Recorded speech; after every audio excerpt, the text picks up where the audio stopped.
when we talk about understand the value of your LP position, we try to make it simple. So when you click on that, it will bring you to the positions dashboard. And this is kind of how we first communicate what the value of your LP position is. Here, and this is the key point, all Uniswap positions, whether it's ETH Uni, ETH USDC, even stablecoin, you have to keep one asset, one token as the risky asset and one token as the quote or the numeraire asset. If you have ETH and Uni as the pair, it's actually very complicated to think about the cash value of Uni, the cash value of ETH. It's adding a little bit more kind of unnecessary steps. What we show here is that if you have a ETH denominated pair, ETH Uni, ETH Cow, ETH Pepe, ETH is a stable asset. It's the numeraire of choice. ETH is money, I guess, and this is what you say as has the quote value, and the other one is Uni. So if we say ETH is the base asset, Uni is the risky asset. In a Uniswap position, you have a range from 0.02, 0.04. If the price is above your range, now you're 100% in that quote asset. And here it would be 100% ETH. So if the price of Uni in that pool would go up, you would go to be 100% ETH.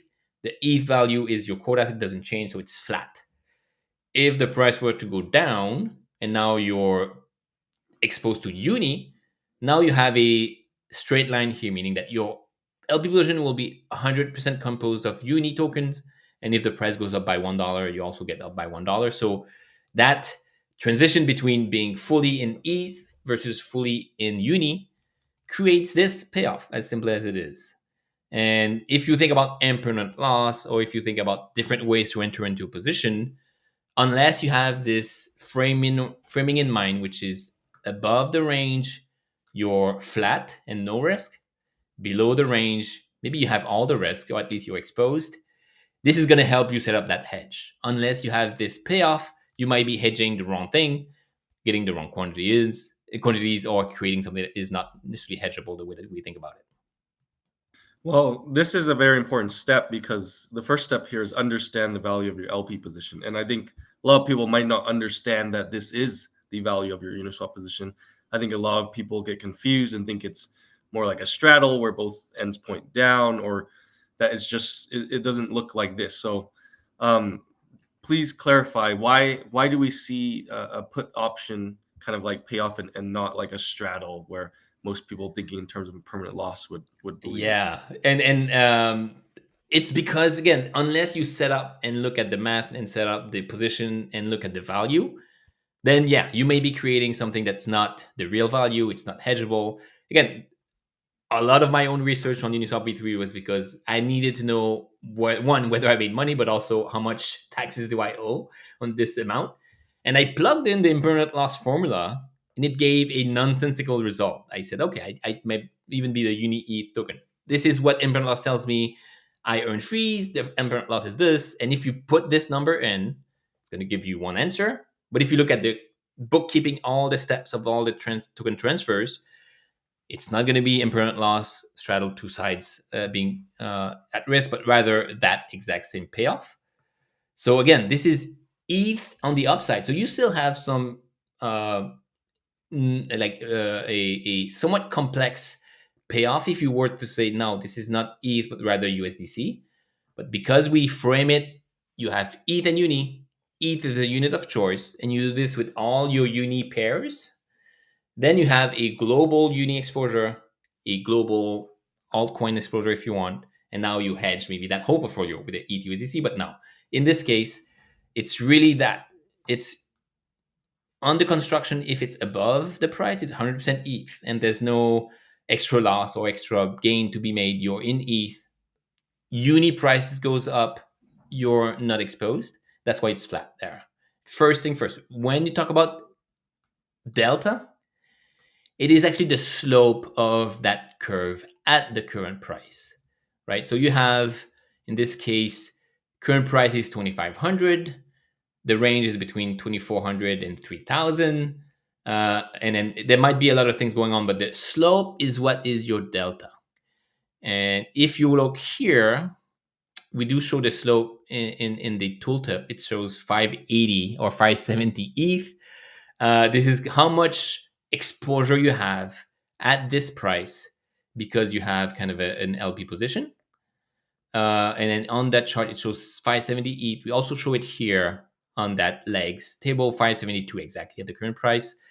So this position, which controls $1.9 million worth of funds, part of it is in ETH, part of it is in DAI stablecoin. It does a very weird and kind of nonlinear payoff curve. But the key quantity you want to know is that at the current price, the delta is shown as being 572 ETH. If the price were to move all the way here, the delta will be zero. So this is a different number, of course, than 570, which is a lot of money. But you go from zero on top here, and now it's 50 ETH, 200 ETH, 250, and all the way down here is 700 ETH. You go from being zero exposure, meaning zero risk, you're not influenced by the price move, to being 100% exposure, 100% risk, where you started with some DAI, some ETH. Now, if the price were to go down, you're 100% ETH, your delta is going to be 100%, or in that case, it's going to be 700. And we do show it also in percent form, but yes, the slope, the risk, how much does a move in the online impacts your P&L is the delta. This is what this thing you have to neutralize. Great. So just to clarify for LPs learning this word delta for the first time, so you said it's the slope of the payoff graph. So if we were to interpret that, that means on the far right side, if the price goes up and it's flat, the delta is now zero. So this is that very popular term, delta neutral, right?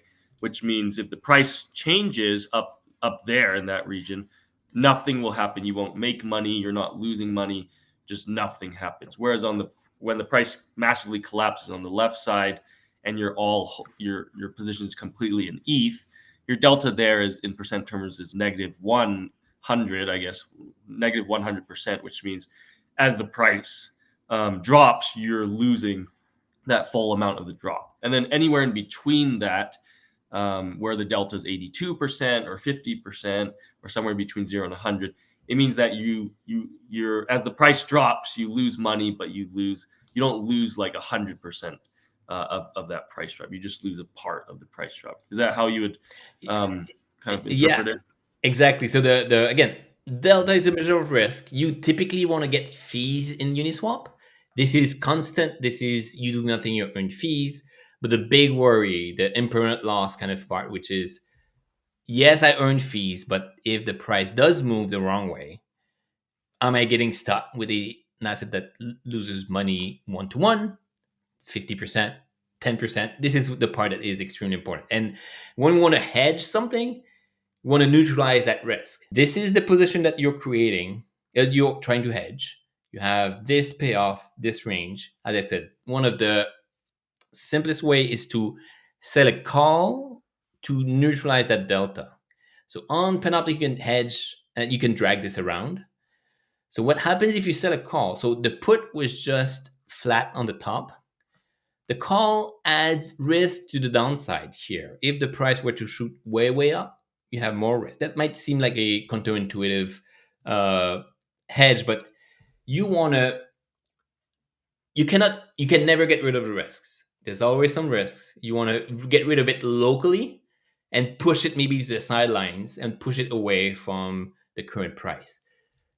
What I mean by that is that currently you're 80% exposed to the price of ETH, which might not be what you want. What you can do is that you can bring that call so that we try to make that payoff as flat as possible. So that is now creating a flat payoff, and the delta is now zero.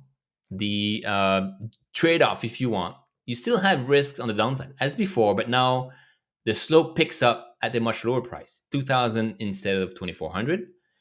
And you add risks to the upside. And now if the price were to go above 3,000 or 3,500, 3,000, then you have some risks. So It might seem weird, you're adding risks on the other side, whereas it was safe, but the key point is that you're making it neutral locally.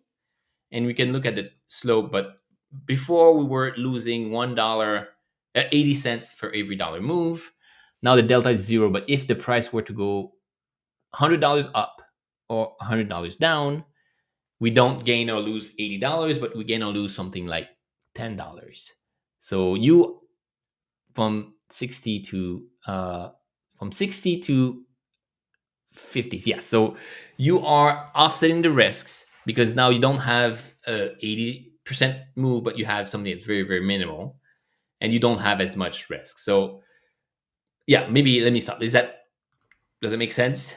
Yeah, this is really cool. I want to clarify another detail here. We have the words put and call here, which are probably new to a lot of LPs.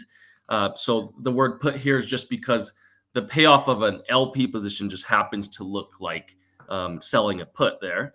And the word call is because when you have a bearish LP position, it just happens to look like selling a call. So the way I think about this is that if you have a normal LP position, it is slightly bullish. And then you add in a bearish LP position, they kind of cancel out each other. So you have a bullish position, a bearish position. In the middle there, they're kind of flat. And the way that you find that middle point where it is flat with a delta of zero is you just slide that, you drag it along until it looks like if there's a ball that's rolling down a hill almost, the ball is sitting at the current price, where will it stay flat? Where is it going to just sit there for the time being? You start with a Uniswap position, you hedge it. And now we'll do kind of a funny trade, but let's assume that this is the position you have. You create a call option that is now creating some type of payoff. And you start at this point, you're happy with the hedge, no delta exposure, it's pretty flat. You can walk away for a day or two and not see the capital change too much and see just more fees being accumulated. Last step is hedges are temporary, or at least they need to be nurtured. You cannot just go away forever. You need to manage the risks. You can do this dynamically, or you can do this every once in a while. It could be every few hours if you want to be on top of it, or it could be every day, few days, depending on your position. But the last and maybe more important point is no hedge is perfect. You have to manage this, and it's going to require you to pay attention to some extent because what starts as neutral could still be quite risky in the long run. So this is So all about that localized, where you were only hedging locally, at the wings or further out. It's not necessarily a flat hill. So if the price moves, now you're on a different part of the hill, and you might not be flat anymore. You're saying. yeah, exactly. And I'll do the management for this straddle like, which is unlimited risks on both sides. This position that we're creating, and we're adding risk on both sides, it's actually very, very adding an additional layer of complexity. And this is the one that does need a lot more nurturing. Again, in the world of traditional options, if it's defined risk, typically you don't even manage it. You set it up and wait till it expires, similar to here. But now this is undefined. This is highly risky on both sides. How do you manage this if the price goes way, way up? When the price goes way down? And this is kind of the part we'll talk about. So let's say this is the position that you started with. This is your Uniswap position. This is your hedge. Both lives in Uniswap and Panoptic. This is fine. But now I'm gonna try to simulate the price moving. But I'll move the position either ways, and that's gonna tell us what to do. So let's say the price were to go up and it shoots up to 3,000. So now it's 2,500, shoots up to 3,000.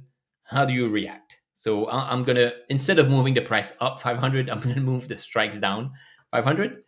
So I'm moving this one to 1,800, this one to 2,100. So here you might be out of range, meaning that the price was at 2,000, shot up 500. This is maybe the less optimal position sizing you have. In theory, your put is fully in USDC or DAI. You have no risk, but because you added that call, you're short ETH, you're short one delta. You are effectively kind of losing more money as the price goes up. You're short. So The best way to hedge this is in terms of like real options. Um, One thing you can do is to close your Uniswap position and redeploy it in range, right? You can actually now again drag this one. I close this. I made money. It's in that flat part. It's a successful trade. Let's redeploy and now manage the risks. In that case, you can change where you want to be a bit more delta neutral if you want. You can be a bit more aggressively short, but if it's not your assumption, but you would normally try to redeploy that put to be closer to a manageable um, strike. And if you're neutral and you still think it's going to move back, you can just leave it like that, meaning that you have this call, which may still work, this put, which may still work. Your overall delta is much smaller than being -1, but you're not necessarily kind of beholden to close this position. You can still say, no, I do think the price is going to go back down, and then I can keep it. So this process is called rolling the untested leg. You have a put and a call. The put was successful because the price moved up. It's not tested in a way. The call is the one tested, so you roll the put up to neutralize your delta again. It's might be hard to get to zero delta, but you can have something that looks like this, where it's mostly could be 5%, and that's kind of the first thing to do. Roll up the untested leg. In that case, close that Uniswap position, recenter it. You have no risk on the downside. It's kind of flat-ish in that part, so that still works for you. And that still assumes you're somewhat neutral in your position. You don't think the price is going to move much, so you go from earning zero fees to earning some fees and have some directional exposure still.